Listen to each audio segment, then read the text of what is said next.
24 at 8:30 a.m. at the McNeese Convention Center, South Meeting Room, 501 Rio Concho Drive, San Angelo, Texas, for the purpose of considering the following agenda items. Number 1, call the meeting to order. It is 8:30. Meeting is now in order. Number 2, prayer. Please join me in prayer. Heavenly Father, we thank you for today and the blessings you bestow upon us here in the fine city of San Angelo. Be with us today during our deliberations. Grant that all that we may do may bring you honor and glory. We ask these things in your name. Amen. Amen. Number 3, public comment. Issues or items that are not on the agenda may be raised by the public at this time. Citizens should speak from the podium, begin by stating their name, and limit remarks to less than 3 minutes. Board members may request that a discussed item be placed on a future agenda. The board takes public comment on all regular agenda items during the discussion of those items. Nora, do we have anyone registered for public comment? No one is registered.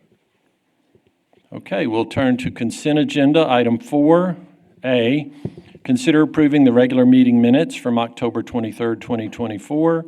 And B, consider approving the necessary corporation disbursement. Entertain a motion from the board to approve the consent agenda as presented. So moved.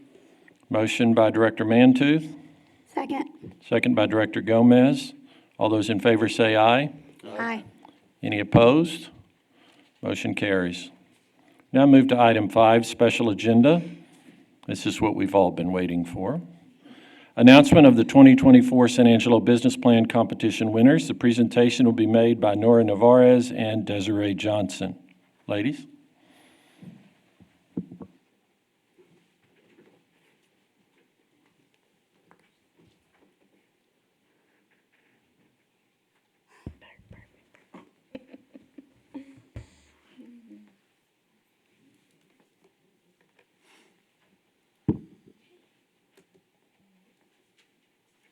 All right. Thank you, President Jones and the Costa DC Board, for your continued support of the competition and for providing the award funds for the 10th year in a row. We are here today to announce the judging panel's decisions for the 2024 San Angelo Business Plan Competition.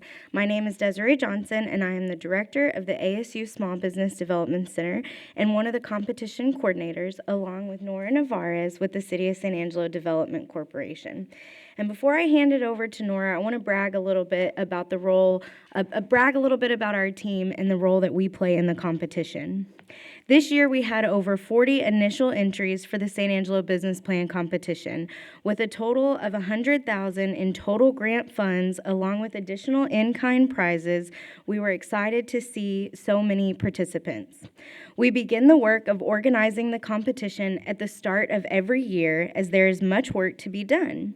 Because of this, I'd like to thank Nora and all of the time that she commits to playing a competition coordinator in the competition. Thank you. Together, we launched the application in the early summer and identified the finalists in late August. At that point, the business plan finalists went to work on drafting their plan and assessing their financials to showcase the potential for economic growth within their business.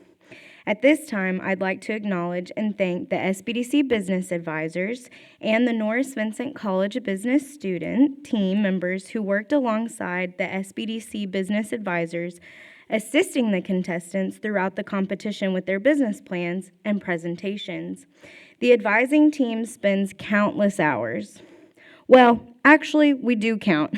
And combined, the team spent over 340 hours working side by side with the finalists to support their business planning efforts.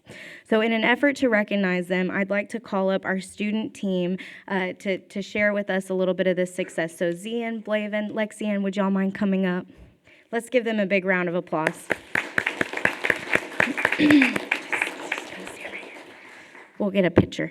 And I just want to say these students are undergraduate students at the Norris Vincent College of Business. They have given of their time for class credit. and to have this experience working side by side with our business owners. And so we appreciate all that they've done for the competition, and their journey of putting their college education to practical skills and use with our small business owners. And I want to invite up Lexi Ann. She is one of our bravest student team members today. She was volunteered from the group to share a little bit about her experience in the competition. So Lexi Ann.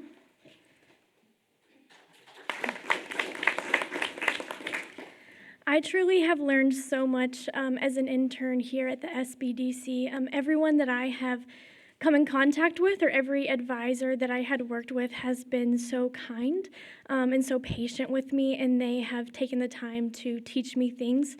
But it has also been an awesome experience because it has been so hands-on, and what I have learned is going to be something I will always remember, but it has also helped me build skills that I will continue to use without my career. And I'm very thankful for everyone at the SBDC and for this opportunity. Thank you.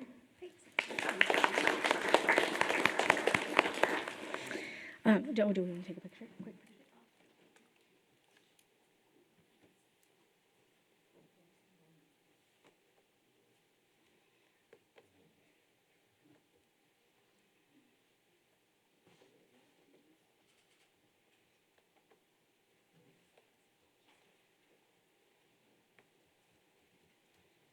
Thank you so much. And I also would just like to take a second to provide values and action to our advising team. So this is something that we do internally. We have strong values that we strive and operate through as small business advisors throughout our network. And so I just want to say that our team of advisors has put those values into action in service, in excellence, in innovation, and integrity to be there working with these small businesses side by side. So guys, if y'all would just stand up, I'd like to recognize our business advisors. And Kate.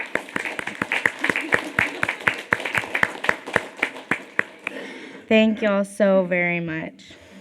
And last but not least, we want to thank all of the contestants for their participation in the competition. We hope they receive great value from the process of working on their business plans and presentations.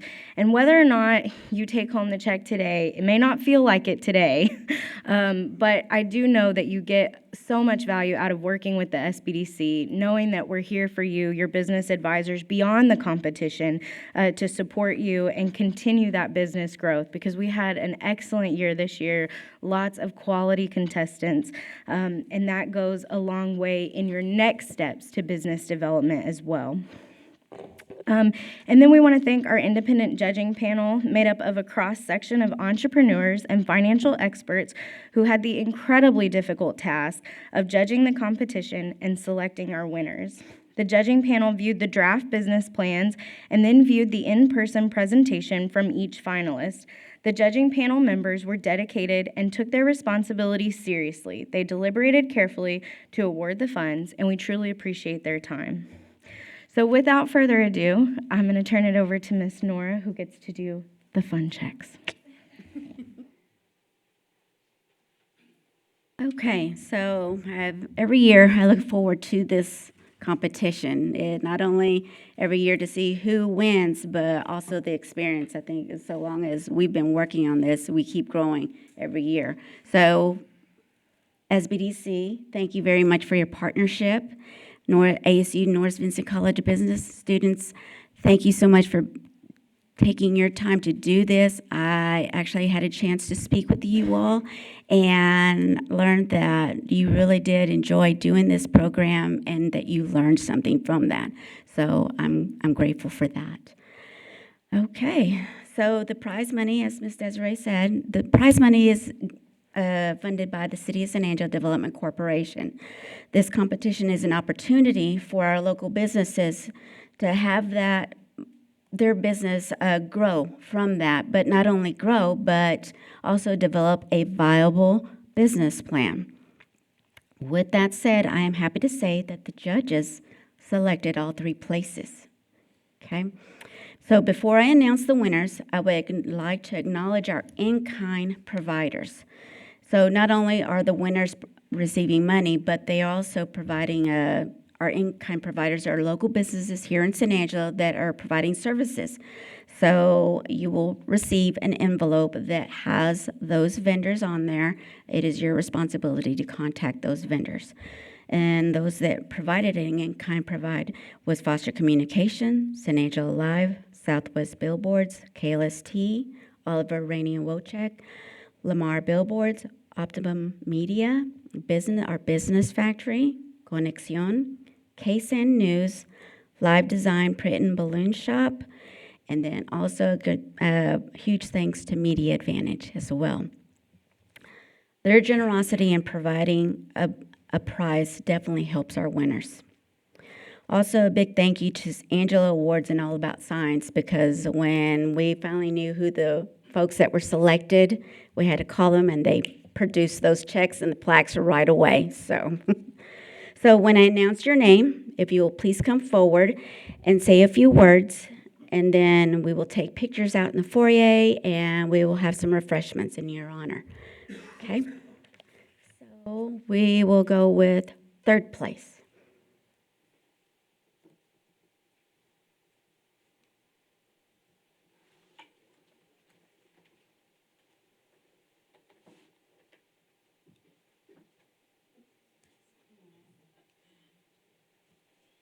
Okay.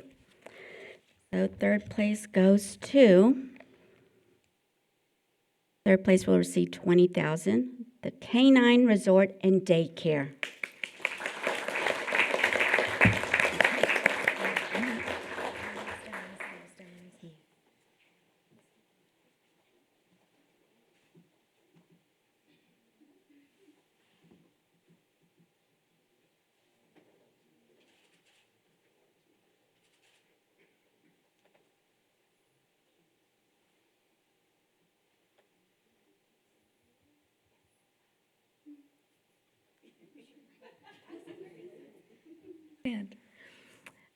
Yes, I would like to thank the SBDC and the City of San Angelo for this opportunity and for hearing us out and for making us a winner.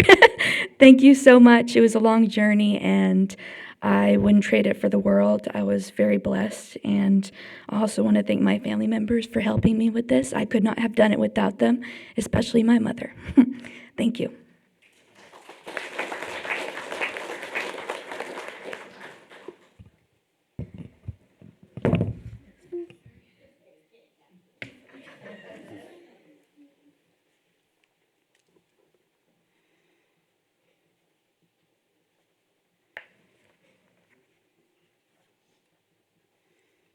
Okay.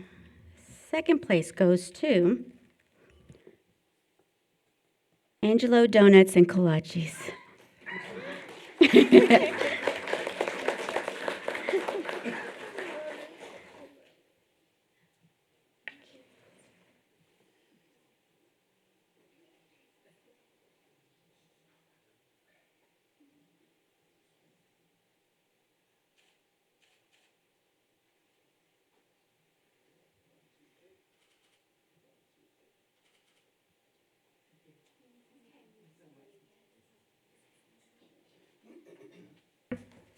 Thank you, everyone.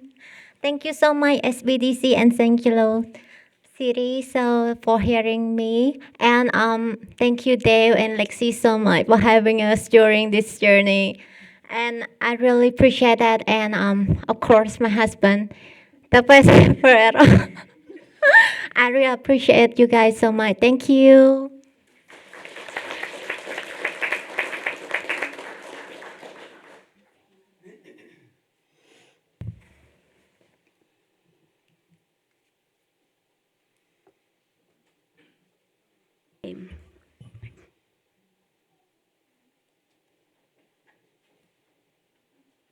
All right.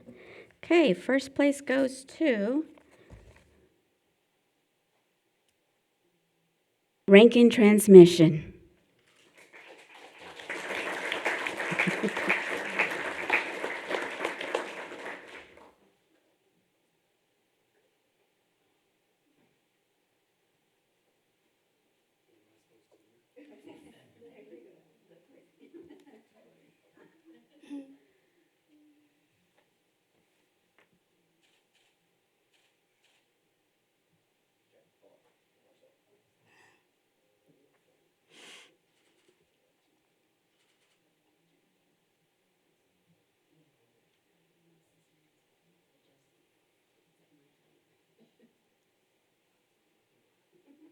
Well, I don't know what to say. I mean, thank you, obviously, to James and ASU, student advisor.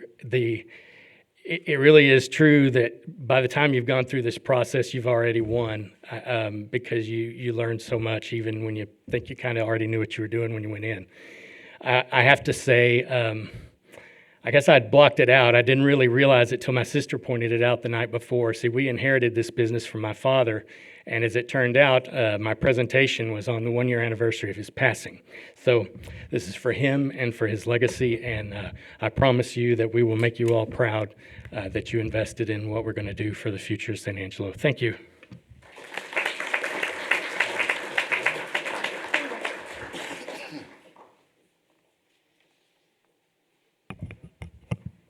Okay, so as Ms. Desiree stated, that with the rest of our business plan, folks, I thank you all for your time, for being here. I know that at times it is hard, but one of the things in the guidelines, it doesn't state that you can't enter again. So we look forward to seeing you again, and here's to next year. Thank you, everyone.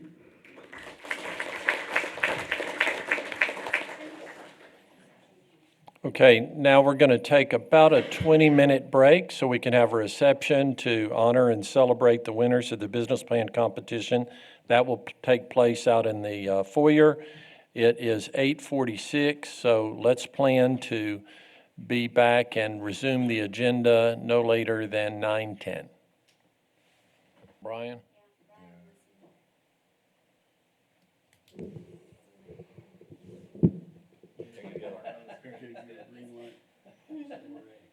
He says we're ready? Okay, it is now 9:11 a.m. We're back in session to consider item number 7, regular agenda. A, consider approving a resolution authorizing the board president to negotiate and execute a professional services agreement with Park Hill Smith and Cooper Incorporated in a sum not to exceed $275,000 to perform professional engineering and design services for the preparation of engineering plans and technical specifications for infrastructure improvements in Phase 2 of the San Angelo Business and Industrial Park, a project authorized under Chapters 501 and 505 of the Development Corporation Act for infrastructure improvements necessary for development of a portion of the San Angelo Business and Industrial Park, subject to approval of the City Council. Presentation by Bob Sneeman. Morning, Bob. Good morning. I'd like to again point out that those captions are not our idea. They kind of come from the legal department. No problem. Did you get the number of that bus? Okay, this item is talking about the final portion of infrastructure improvements for what we've called Phase 2 of the industrial park. This would be Phase 2.3. And generally speaking, the area that's clouded there in red is the area that encompasses Phase 2.3, although the infrastructure would only include sort of this area and then this, those streets plus a detention pond here.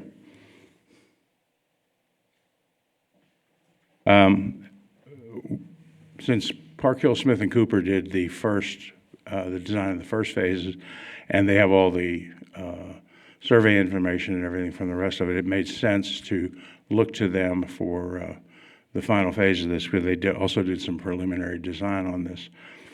As a part of this contract, we'd like to also have them look at the concept, the overall concept layout, and perhaps recommend some changes to us. For instance, I think we might want to look at moving this detention pond down to this location, and also maybe changing the configuration of that street a little bit.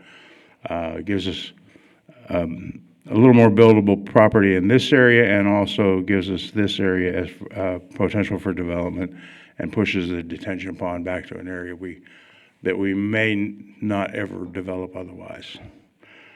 I'd also like to have them look at the extension of this street, which is now intended to go down and tie into FM 380. I don't know if that makes sense or not at this point, particularly as we look at the future of Phase 3, which is actually off to the east.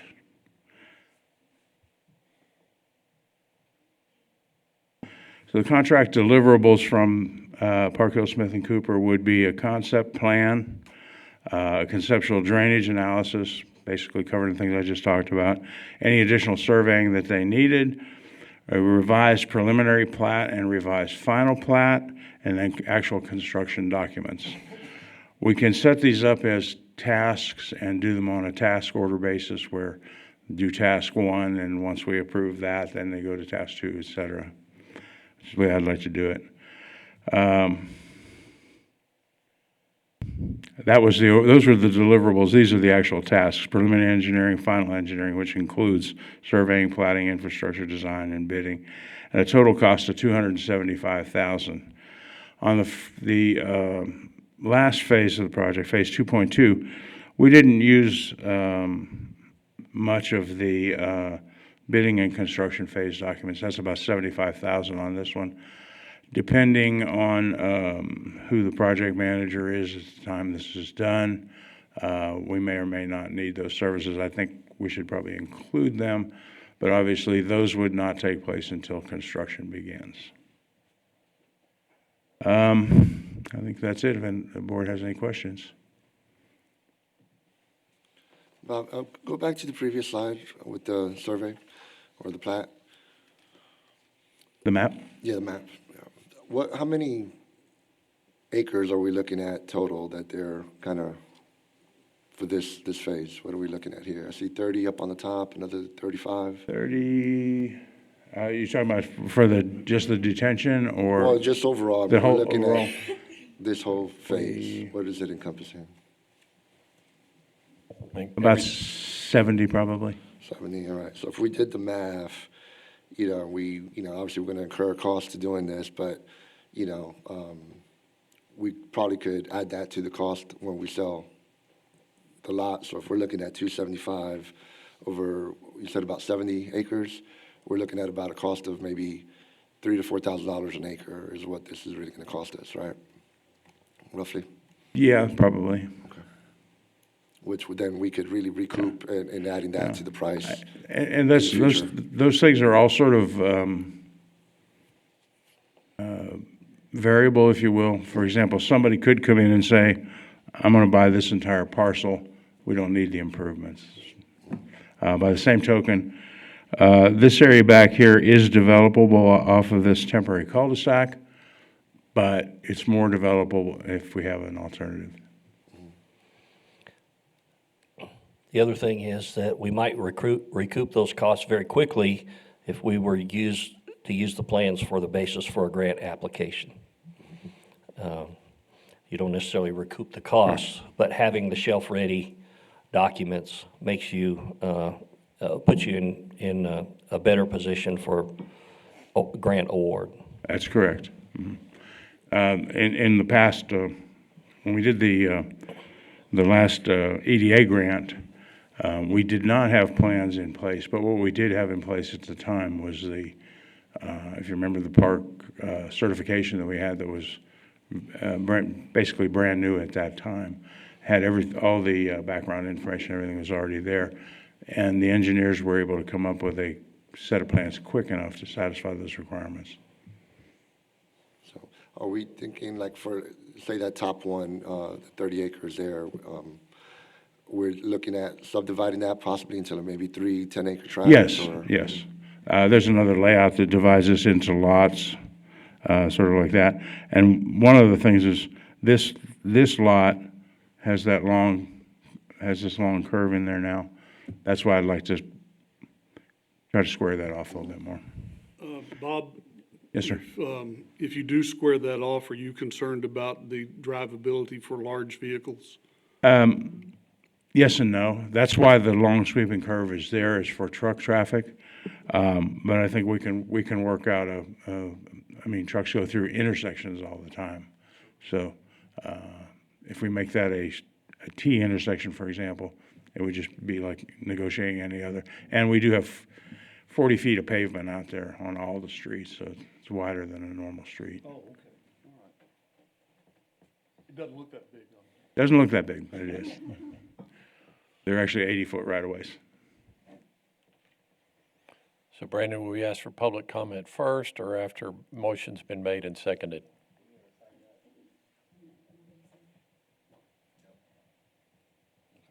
So we don't have to ask because there isn't anybody signed up. Okay. Well, I guess entertain a motion from the board to approve this resolution. So move. Motion made by Director Puelo. Is there a second? Second. Second made by Director Spano. Any further comment or discussion, questions from the board? All those in favor say aye. Aye. Any opposed? Motion carries. All right, thank you very much. And we transition into item B. Consider a resolution authorizing the board president to negotiate and execute an economic development incentive agreement with Skyline Aviation, a project authorized under chapters 501 and 505 of the Texas Development Corporation Act, necessary to promote economic development and expand business enterprises which create or retain primary jobs, and recommending approval by City Council. Presentation made by Bob Schneeman. Bob? Thank you, sir. We have representatives of both Howard College and Skyline here today too, to answer questions if the board has any. So what I'd like to do is go through this rather quickly and then open it up for board questions. So what we're looking at is a new school for aviation mechanics, airframe and power plant certification. And that's an and, or I guess you can get airframe or power plant or both. It's a joint effort between Skyline and Howard College, and they'd like to set up a cooperative effort similar to what has been going on with, or what we've done with between Skyline and Angelo State University's pilot training program. That relationship seems to be working really well, and so I'd like to continue on that. Howard would offer a 2-year associate's degree, and then Skyline would offer about a 1-year, maybe a little more, certification program on the private side. So there are benefits and disadvantages to both. I'll let them go into that a bit more.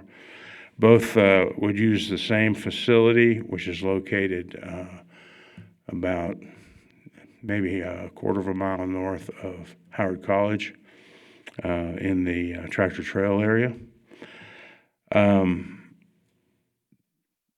They would use the same facility, same instructor, same equipment. Requires approximately $1.5 million in initial investment for equipment and tools, including student toolkits. And these student toolkits are somewhere in the neighborhood, I guess, of about $1,000 each. And they leave with their tools. So as they finish the program, they leave with their tools, and then the next group coming in would have new tools issued to them. That's a kind of a big deal if you're just starting out in this. They anticipate hiring 30 instructors at about $45,000 a year.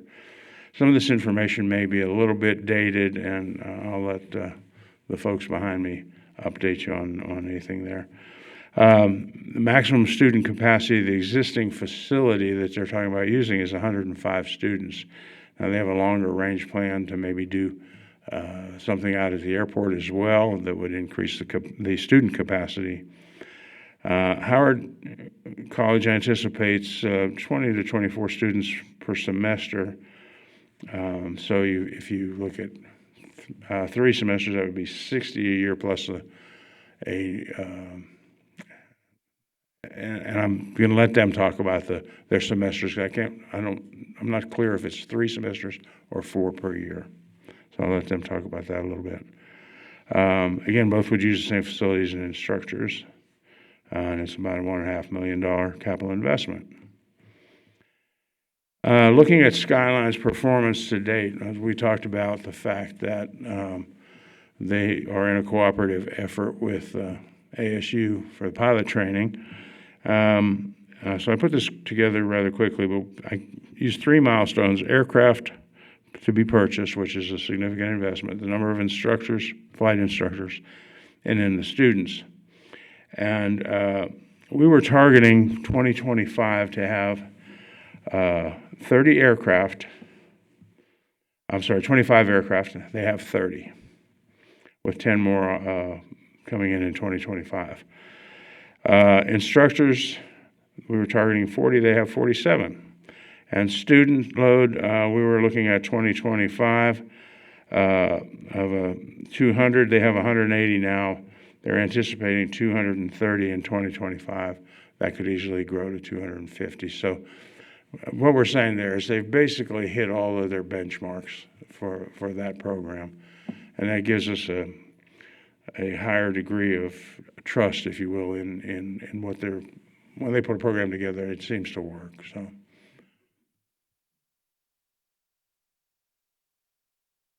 I will back that one up. Okay. I'd like to open it up for board questions, and if Howard and or Skyline would like to come forward and say if they've got additional information they'd like to give you, that's fine. Otherwise, it's open for questions, I guess. Clifton, if I could, please, for the board, we have this item also posted on the executive session, and so we anticipate questions and or presentation or discussion as you would like in open session, but we also have it posted for executive session so that we can have the privilege of that discussion, and then, if necessary, when we come out of executive session, any additional public discussion you'd like to have. So. Any questions from the board before we ask some of the representatives to come up and share? Well, I'd like to invite representatives from Skyline to come and give us their perspective on this proposal.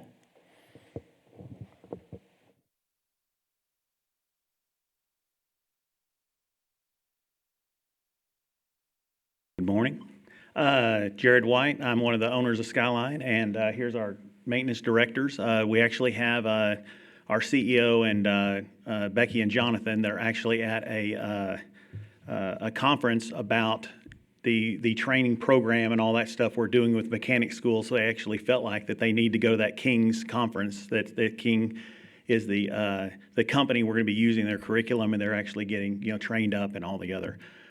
Just a couple of things I wanted to let you know that are important to me, and the reason I feel like it's so unbelievably significant is we are trying to gear up to 50 to 60, 65 airplanes with helicopters and everything just for the flight school.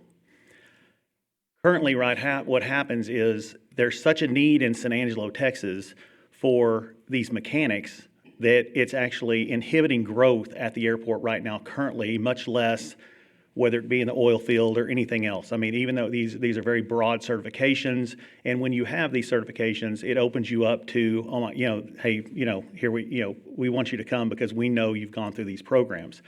Right now, everyone is fighting for, hey, an extra $1 an hour, someone's leaving. That everyone's fighting for talent to come around, and we have to have the mechanics for the flight school.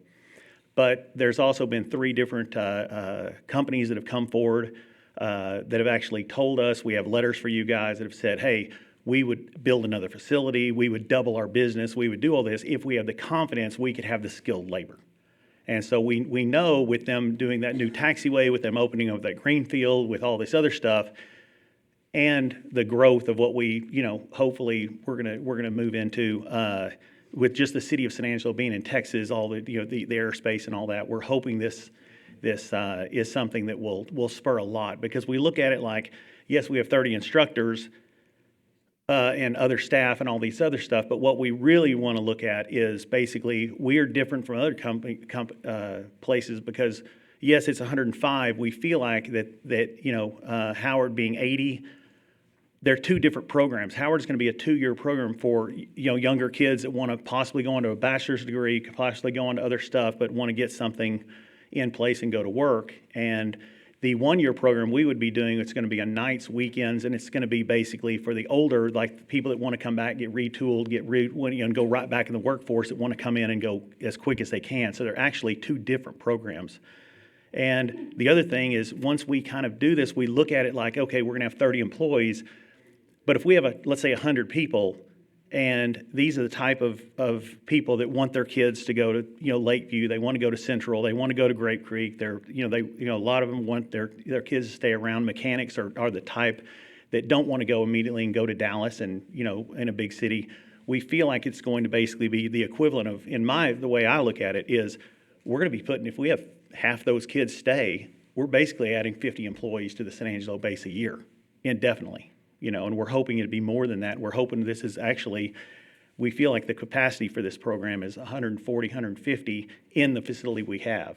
But we're just trying to kind of work through it. And everyone said, it's, even, Jeremy at the airport and all these other people, they said, this is going to go just like we don't know, but they said, this is going to go like the flight school, meaning we feel like it's going to be a very popular program, we hope.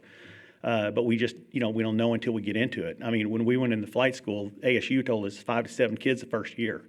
We'll have 50 after the fifth year. At the end of the 5th year, we'd have 50. Day one, we had 27.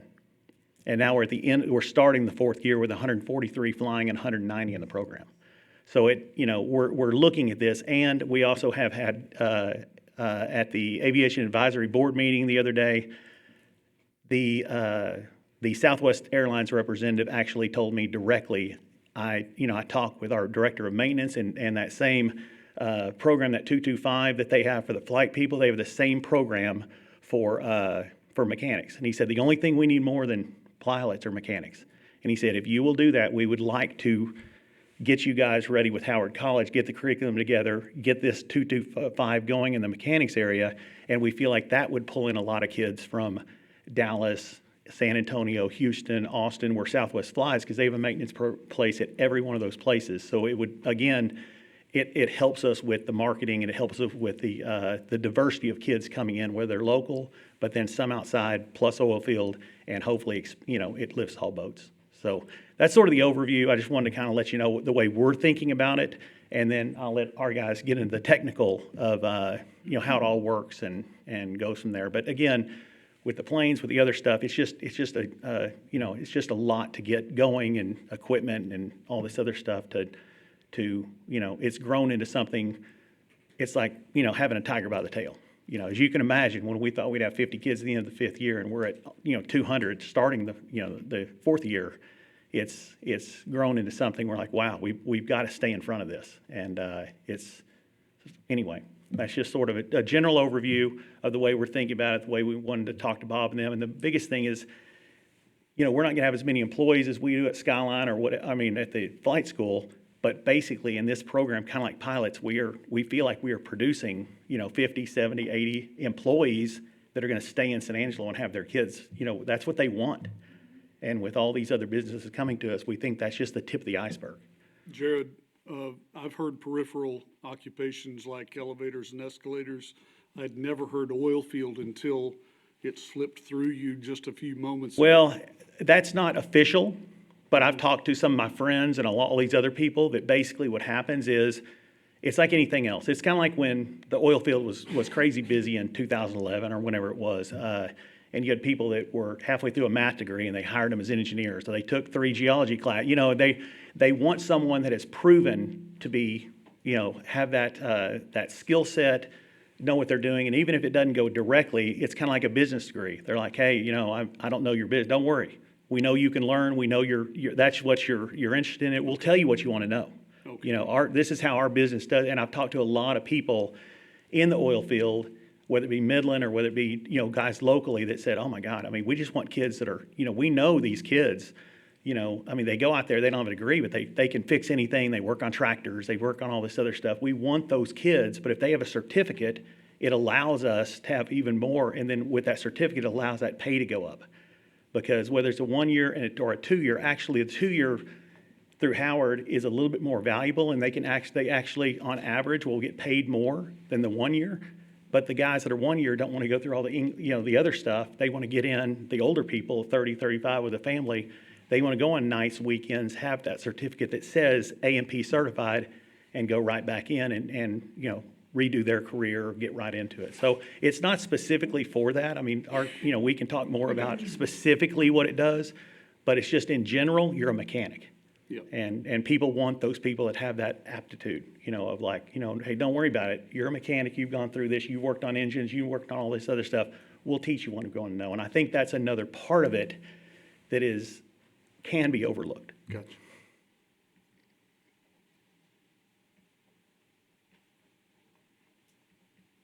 You guys want to say anything?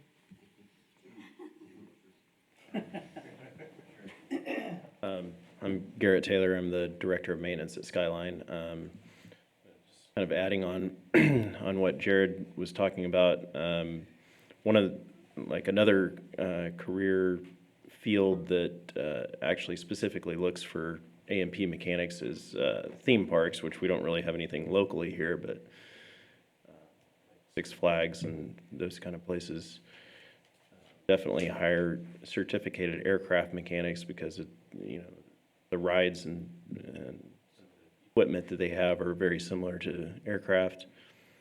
And in my time here as the Director of Maintenance, one thing that I've seen is the pool of certified mechanics here in San Angelo is pretty small. And like as much as Skyline has been growing, we've been hiring, and we've brought people from halfway across the state. I had applicants from all over the country pretty much. I tried to stay a little closer to home when I was hiring new mechanics, but just it's easier to find someone locally in Texas that doesn't have to relocate. But there's definitely a need, and at any given time, I think there's 10 or 15 open mechanic positions in the area, and I'm quite confident that there's not 10 or 15 local mechanics looking for work. So there's definitely a need there. So, given that, I know that one of the issues the flight school has to confront as it seeks to grow is finding enough flight instructors. But fortunately, the program creates its own. Right. And so virtually all of the graduates from the program who become CFIIs are going to want to turn around and work for Skyline to get the additional hours they need in order to be a commercial pilot. Given that there's such a shortage of aviation mechanics in the area, how easy will it be for you to identify and hire the mechanics instructors that you will need to ramp up? Because you talked, I don't remember the numbers that Bob put up. How many instructors were you talking about hiring? It said, it was 30. Okay. So It was 30 initially, but that will go up, I believe, as the student load goes up. So your pipeline for instructors is a little different than it is for the flight school. So what are your plans to, you say you hit your student numbers, how will you make sure you have enough instructors for them? I'm not sure that the 30 instructors number is at startup. I think that might be the goal. But I know we do already have quite a few instructors like on the line. There's some older, like semi-retired from the airport that have been in talks with. And Howard has several people hired as well. So the instructors, we have two schools running side by side, the private school, Howard College. Will the Howard College, I'll let them answer, I said wait and let them answer in a minute. So the instructors teaching in the private school on evenings and weekends will be Skyline employees, and the instructors teaching during the day will be Howard College. Am I understanding that right? No, Jared says no. No, I think that they'll be the same instructors. It's just, we're running the school for Howard. They're doing basically just some of the classroom instructions. I'm sorry.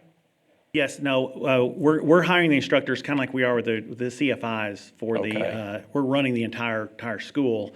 It's just what Howard's going to be doing is some of the adjunct professors, kind of like ASU does for the classroom and all that. Okay, so all the instructors will be Skyline employees, yes. and similar to what you do with ASU. We're exact same thing. You'll bill Howard College for the hours Correct. for their students. It's the same model we have, and it is true that we will be building up too, because Howard will have let's say they target 20 kids to start, that we're trying to start next fall. That's the key. We don't want to have to wait any longer, and the reason for all this is we have to have everything in place and set up for us to get our inspection, to get our 147 to get going, and that's just the rules of the game. They will not even come inspect until we have everything going, and it's a lot of equipment. So that's kind of why we're trying to, but the deal is remember, they'll get to their 80 students, but it's going to take them a little time, because they're going to start 20 in the fall, and then 20 in the spring for 40, and then 20 next fall. Now, you have the 40, now we're at 60, then, so it'll take a while, but they will get to a steady state. And they actually might, depending on what it is, might possibly boost that up, and kind of like ASU has. But kind of like we start 80 kids at ASU, it's every single semester, not semester, but every single year in September. We're looking at different ways to kind of tweak that to make sure we can do, and then our school will be a rolling thing. When we get a class, we can roll it, and we can get them started and going, because we don't want to have people wait around for that. But it will be something that will be run very, very similar, exactly the same as the ASU thing, kind of like we have a private flight school outside of ASU that's probably 20 to 30% of our business. And we don't know exactly what that is, but with 80 with them, and we're looking at 50 or 60 private, that's when we get up to 120, 130, kind of thing to move on. But it won't be like, hey, we're going to have 30 people day one. It will be something, and we have people locate, people that are very interested. A lot of people that are older that want to kind of semi-retire, they want to help these kids. And we've seen a lot of that coming out, where people are like, you know what, I'm in. I want to do this. They're certified up to here. And then we're hoping that with this program, we can get them kind of like the CFW double I's, and maybe even I haven't got into it with the Southwest Airlines program, maybe it'll be the same way, because they demand those kids stay and be CFIs for a certain amount of time. And that will, just like the ASU thing, if we can get it to where it's all ASU graduates, it's all of our CFIs, it basically standardizes our teaching methods. Now everyone's teaching the same, because the one thing that is challenging as you ramp up these schools is you've got people from 4 different areas of the state. They all were taught by different people, and they all have their own habits, whether they're good or bad. Right. They're not standardized, and that's what we want to do. Is we want San Angelo teaching San Angelo, whatever. But we're gonna start with these people, and then train them the curriculum, and then we're gonna do it up, and then hopefully have our own people come back, and some of the older people or whatever is usually who does it, because they all want to, it's just really a very beautiful thing. They all want to give back. They all want to be part of the kids. They all want to, do that kind of thing. So, and that's what we kind of feel like it's going to be. And that's why we have people that are more willing to come teach than they are, I don't want to go get a full-time job over here, but hey, I'm got 40 years experience as a mechanic and AMP, so I can totally do this. So, but we will be ramping up those instructors, and we will be running everything. Other questions from the board for the Skyline folks? The only other thing I wanted to tell you is that we are not Dallas-Fort Worth, but we went to Tarrant College. We went to another American AMP school, and that has 4 different schools that have 200 plus kids, and every single, at any rolling time in their facilities. And the American AMP school is actually opening up another one in Phoenix, because it's just the demand is so high. And anyway, the ones in Dallas, they said they average a 2-year waiting list. They're full with 200 kids. They have a 2-year waiting list, and they said, here's the equipment you get, here's what you do, here's what market it, and we have no problem with you guys coming. We actually were wondering whether they would, have us go through and see what they did, and they're like, hey, don't worry about us. We don't care, you're not pulling enough students. We're not Dallas-Fort Worth, but that's where our demand, and then talking to local people, helps us with that confidence with the demand. We don't know, just like we didn't with the flight school, but we feel that it's just something that, people are, that will support tremendously with local as well as outside. We kind of have a plan for it all, and the older, younger. So anyway, it's just sort of a model we feel good about. We feel like the demand's there, and we feel like it's really going to help San Angelo. We just got to, buying 60 planes is not the easiest with all the other stuff we got going on, and we've just got to get started, May I suggest we move into executive session for some next level questioning? May I? You don't want to hear from Howard College first, or? Oh, are they here? They're here. Oh, okay. Yeah, let's hear them. Sure. Thank you, Jared. Invite Howard College representatives to speak to the board.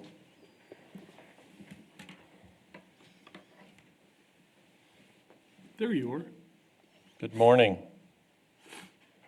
That down just a little bit.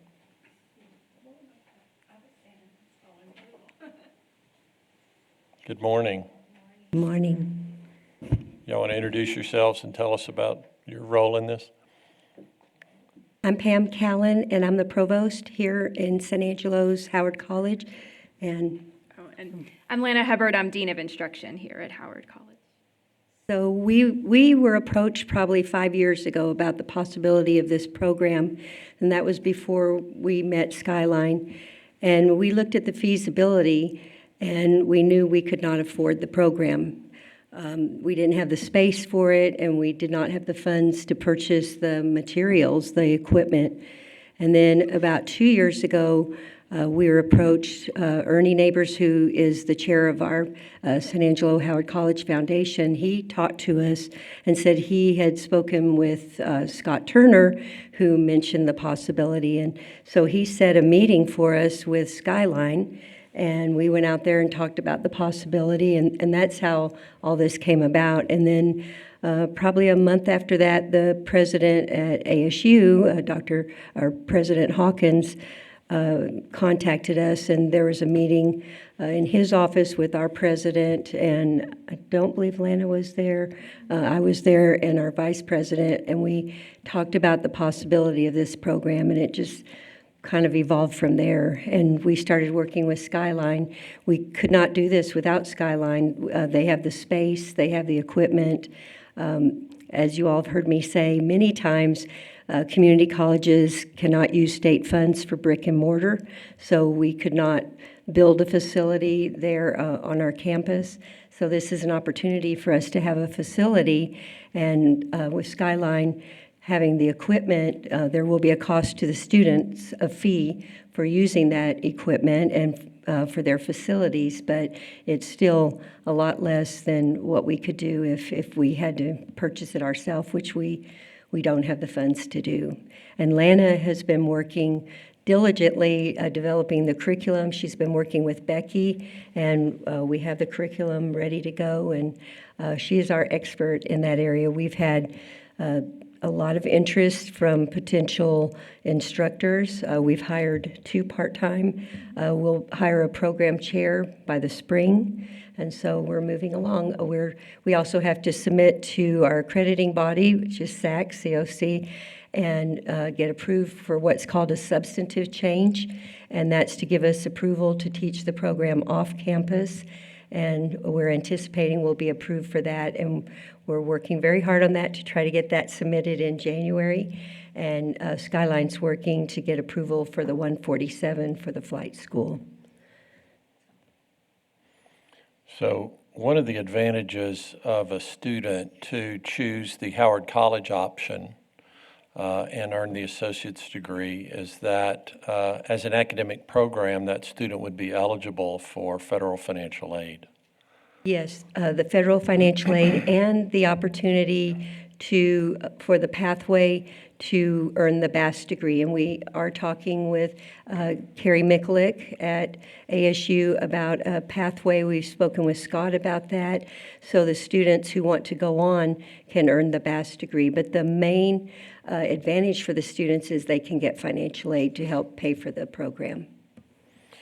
So one of the issues that could arise is, are your students eligible for the Hazelwood waiver of tuition and fees? Yes. Okay. We discovered at Angelo State that students in our flight program who were under the Hazelwood program would have all tuition and fees waived, including the fees paid to Skyline. And so we had to come up with the resources internally to pay the cost of their flight instruction. Have y'all thought about how y'all would be able to address that issue for students going through the aircraft mechanics program at your school who would not be required to pay the fees associated with taking the classes from Skyline? I'm happy you brought that up. I will visit with our VA coordinator about that. But we had a generous donor who has endowed a scholarship for us with the Area Foundation, and so we would have to earmark money out of that scholarship to help cover those costs. Okay, just wanted to make sure y'all were aware of that possible exposure with regard to that. I'll be on that right away this afternoon. So if I were a student interested in the program and I'm weighing which direction I want to go, what would be, not counting financial aid, what is your anticipated total cost for the associate's degree program? I brought her notes with her. She's ready. Good. Yeah, so I've been working closely with Becky from Skyline to identify the classes we need to offer the program. And I shared a pathway. I don't know if that got shared with them or not. But basically, we've designed the program where there's lots of on-ramps and exit ramps. Because we also are aware that there's going to be some students who have some training. Perhaps they have their airframe already, but they don't have their power plant. Or they've taken some of the courses, or they have prior experience that we could bring in. Sure. So we've built a multi-level certificate program where they can enter and exit as they need to or as life happens, and they may have to take a semester off and come back on. But if a traditional student coming in, nothing, they're starting fresh with us and they go through the entire program, they're going to earn their airframe maintenance, their power plant, and their applied degree. We're looking around $27,000. Okay. And that includes all the tuition, fees, and everything that they would be required, the toolkit, and all that as well. Would there be an option for those students to simply take the mechanics courses and use their financial aid and not complete the associate's degree? Yes, they can. I mean, they can step out after they earn those certificates if they want to. We, of course, want to encourage them to finish out. The additional 15 hours of core that they need to earn their associate's degree, we aligned that with outcomes in the program, but we also took into account a lot of the dual credit pathways that our students have and looked at classes that perhaps some of these students would already have coming in or coming out of high school. So those wouldn't be additional classes that they would have to take. And Howard would be able, again, to bring in and transfer a set of classes because with the any one of the certificates, they would establish residency with us, and we would be able to issue them that degree. So there's lots of opportunities to do transfer, credit for prior learning. So we would want to get them on whichever appropriate path they would need to be as quickly as possible. And then they would have access to financial aid based on their qualifications as well for that. So given last legislative session's changes in the way that community colleges are funded, how would the success of this program impact your funding from the state? It would be significant. So if y'all are not aware, the changes are based on completers for students who earn either academic certificates, associate's degrees, transfer, or they earn industry-based certifications. So for a student that's coming through that does all of these, we were looking at a potential for a cohort to be $80,000 to $100,000 in funding for us. So it is a significant benefit for us in that aspect. And we are only providing the program chair, which that individual would teach some courses as they're required to with our accreditation, but their main goal would be fostering the students through the pathway, reviewing curriculum, transcripts, helping with marketing, recruiting. That would be a huge part, is that they would be going out to the high schools, the area schools, promoting this program. So there's not a lot of cost up front, but it would be a huge benefit to our institution because it's another pathway of IBC's certifications and academic associate's degree that we could earn. Great. Other questions from the board this morning? I think Jerry touched on it a little bit about the other school in Dallas. I was curious, throughout the state of Texas, how many other schools are we aware of that have a similar program? Well, I will tell you, our program is a little bit unique, and one of the focuses that Skyline was looking at is that a lot of the programs with the state have an airframe maintenance path. So the student earns that and an associate's degree, and then there's a separate path for power plant. And so what we've done is we've designed one where it's combined. So the program total is 4 semesters, so everything stacks on each other and everything goes into that associate's degree. And that's not how a lot of our partners like Midland, TSTC, Dallas, Tarrant County have set it up. UNT has a program that's similar to us. Texarkana has a program that's similar to us. I believe there's less than 10 in the state. I wouldn't want to lie to you on that, but based on my research, I think it was 7 to 10 that are doing it total in the academic pathway, but there's not many that are doing it this almost fast-tracked way where students are able to stack those credentials on top of each other and earn that one associate's degree. It doesn't necessarily benefit the student to have an AAS in airframe and an AAS in maintenance. So it really makes sense for them to get both those certifications and get the applied degree that they need, and then that's what they need to work. And I know there have been a lot of changes from the FFA on requirements, and Garrett might be able to talk more about that, but I know they used to be an hours-based program. Am I correct? Okay. And so that's a recent change that they don't require hours. It's all competency-based now. So that allows us the flexibility to really focus on the competencies that they need to sit for the certification and not have to worry about meeting an hour mark. And that's been a trend from across the state and trades programs, minimizing hours, focusing on competencies. When a student gets it, they move on, and we're able to go on to the next competency they need as well. Mrs. Hubbard, you mentioned 27,000. How does that compare to other schools across the state? Pretty comparable for, especially when you're looking at TSTC and Midland College, their programs are running from $24,000 to $30,000. Of course, theirs are not stackable, so they have additional semesters they would have to take. So the cost that we're having also allows, from a college, it's a huge saving for us because we are not providing the instructors. We're not providing the curriculum and things like that. But we have been able to waive our tuition and fees that we would charge a student if we're using a Skyline instructor. So for this class A, if Garrett is teaching it, we're not charging the students tuition and fees. We're only charging them the fees that Skyline would associate with that class. So that was a way that we were able to cut down the cost significantly, because if we hadn't done that, we would be looking at $36,000 to $40,000 for a degree. But we really evaluated what Howard was putting into it and what we were going to get back from the outcome. So it's definitely comparable. It is a more expensive degree than we offer at Howard. Our nursing degree is probably our most expensive degree, and it runs about $17,000 to $20,000.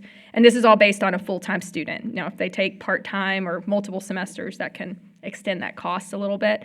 But the return on investment, as far as their wages, is double what they're going to be getting from our other degree. So we'll have to market this in a way where students know that they're making a long-term investment in their education, and they're going to see that triple when they get out of the field easily.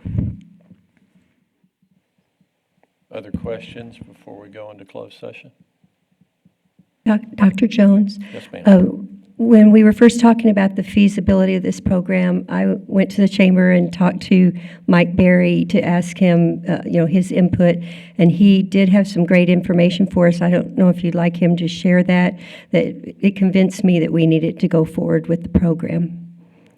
Regarding the need for folks with these certifications in the area? Yes, and also how it can impact economic development here by bringing in additional businesses based on this need being met in the community. Would the board like to hear from Mike Berry? Not a problem. Mr. Berry, isn't that pretty much the same information you've delivered to us before? Okay, come on. All right, thank you, ladies. Thank you. I'll keep it quick. Get your pens out because I'm going to throw some numbers at you. So, based off of the Aviation's Technical Education Council's May 2024 report, the commercial aviation industry, they expect to be short 31,000 mechanics by 2031 across the nation. Locally, what that looks like is aircraft mechanics and service techs. We've got 15 active job ads. We've got 14 currently employed. The 10-year demand as it stands right now is about 23. However, those qualified graduates have a number of occupations that they can qualify for. So when you look at the general installation, maintenance, and repair occupations, right now we have 559 active job ads in this local area, with about 2,700 currently employed. And the 10-year demand for those general occupations is about 2,500 over the next 10 years. And to give you an idea of the types specifically of occupations that graduates of this type of program would qualify for, yes, in the aircraft maintenance and avionics, but also in automotive and diesel mechanics, heavy equipment and industrial machinery, marine mechanics, facilities maintenance and building operations, power generation energy, obviously all things manufacturing and industrial tech, automation technicians, railroad mechanics and technicians, as well as oil and gas industry, your rig mechanics and your pipeline technicians.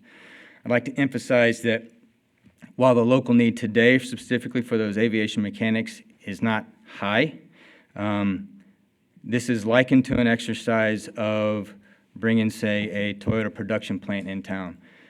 If we were to do that, that generates a need for all the vendors and the OEM part manufacturers to be close to that manufacturing plant to supply them. They're going to flock to that. Generating this cohorts of students on a regular basis makes my job a million times easier to market San Angelo as a place that these types of businesses who need those mechanics need to set up shop here because we've got a dedicated talent pipeline that we can feed them directly on a regular basis. And that's all I have. Thank you, Mike. Okay. At this time, the board will go into closed session. Executive session under the provision of Government Code Title V, Open Government, Ethics, Subtitle A, Open Government, Chapter 551, Open Meetings, Subchapter D, Exceptions to requirement that meetings be open under the following sections. Section 551.087, Business Prospect Negotiations regarding Skyline Aviation Aircraft Mechanics School. Can everybody stay in? Is that all right, Brandon? Everybody has to go. Follow-up and administrative issues. A, consideration and possible action of the items discussed in closed section if needed. Any motions from the board coming out of closed session? Yes, I move to authorize the board president to negotiate and execute an economic development incentive agreement with Skyline Aviation in an amount not to exceed $1 million. I'll second. Okay, motion is made by Director Puelo, seconded by Director Spano. Any further discussion or questions from the board? All those in favor say aye. Aye. Aye. Any opposed? Motion carries. Item 9B, announcement and consideration of future agenda items. Any future agenda items anyone want to consider? If not, I do have one item to point out the obvious, that in future agendas, we'll be able to talk about Dr. Jones, but we won't be able to talk with Dr. Jones. He has been a significant contributor to this community for many years.